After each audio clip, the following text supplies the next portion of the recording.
പ്രണവ് മോഹൻലാലിനെ നായകനാക്കി രാഹുൽ സദാശിവൻ സംവിധാനം ചെയ്ത DS ഇറെ തിയേറ്ററുകളിൽ മികച്ച പ്രേക്ഷക പ്രതികരണമാണ് നേടുന്നത്. ഹൊറർ ജോണറിലെത്തിയ ചിത്രം മലയാളികൾ ഇതിനകം തന്നെ ഏറ്റെടുത്തു കഴിഞ്ഞു. പ്രണവ് മോഹൻലാലിനെ നായകനാക്കി രാഹുൽ സദാശിവൻ സംവിധാനം ചെയ്ത ചിത്രം DS ഇറെ തിയേറ്ററുകളിൽ മികച്ച പ്രേക്ഷക പ്രതികരണമാണ് നേടിക്കൊണ്ടിരിക്കുന്നത്.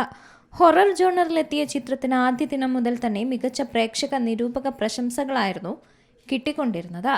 പ്രണവിന്റെ കരിയറിലെ തന്നെ ഏറ്റവും മികച്ച കഥാപാത്രമാണ് DS ഇറയിലെ രോഹൻ എന്നാണ് പ്രേക്ഷകർ ഒന്നടങ്കം അഭിപ്രായപ്പെടുന്നത്.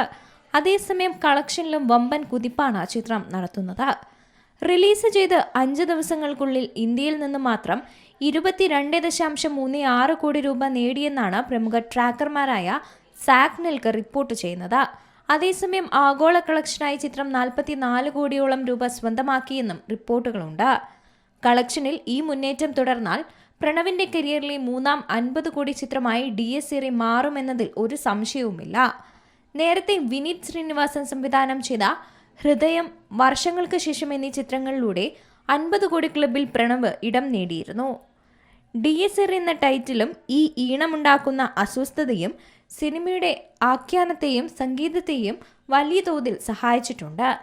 DS ഇറെ എന്ന ലത്തീൻ വാക്കിന്റെ അർത്ഥം ക്രോധത്തിന്റെ ദിനം എന്നാണ്. 12-ാം നൂറ്റാണ്ടിൽ തോമസ് ഓഫ് സെലാനോ എഴുതിയ ഈ സങ്കീർത്തനം ഒരു കാലത്ത് റോമൻ കാത്തലിക് ചർച്ച് മരണാന്തര ചടങ്ങുകളിലാണ് ഉപയോഗിച്ചിരുന്നത്. പിന്നീട് പല സംഗീതജ്ഞരും പല വിധത്തിൽ ഈ ജോർജിയൻ ചാന്റ് ഉപയോഗിച്ചു. സംവിധായകൻ രാഹുൽ സദാശിവൻ തന്നെ തിരക്കഥ രചിച്ച ഈ ഹൊറർ ത്രില്ലർ ചിത്രം നിർമ്മിച്ചിരിക്കുന്നത് ചക്രവർത്തി രാമചന്ദ്ര, S ശശികാന്ത് എന്നിവർ ചേർന്നാണ്. വലിയ പ്രേക്ഷക നിരൂപക പ്രശംസ നേടിയ ബ്രഹ്മയുഗം എന്ന ചിത്രത്തിന്റെ വിജയത്തിന് ശേഷം Rahul Sadasivan night shift studios team ഒന്നിക്കുന്ന ചിത്രമാണ് DS ഇറെ. ആദ്യാവസാനം മികച്ച ഹൊറർ അനുഭവം സമ്മാനിക്കുന്ന വമ്പൻ സാങ്കേതിക നിലവാരത്തിലൊരുക്കിയ ചിത്രമാണ് DS ഇറെ. Entertainment desk, Zee Malayalam news. ഏറ്റവും പുതിയ വാർത്തകളും വിശേഷങ്ങളും വിരൽത്തുമ്പിലറിയാൻ Zee മലയാളം ന്യൂസ് എല്ലാ ഡിജിറ്റൽ പ്ലാറ്റ്ഫോമുകളിലും ലഭ്യം.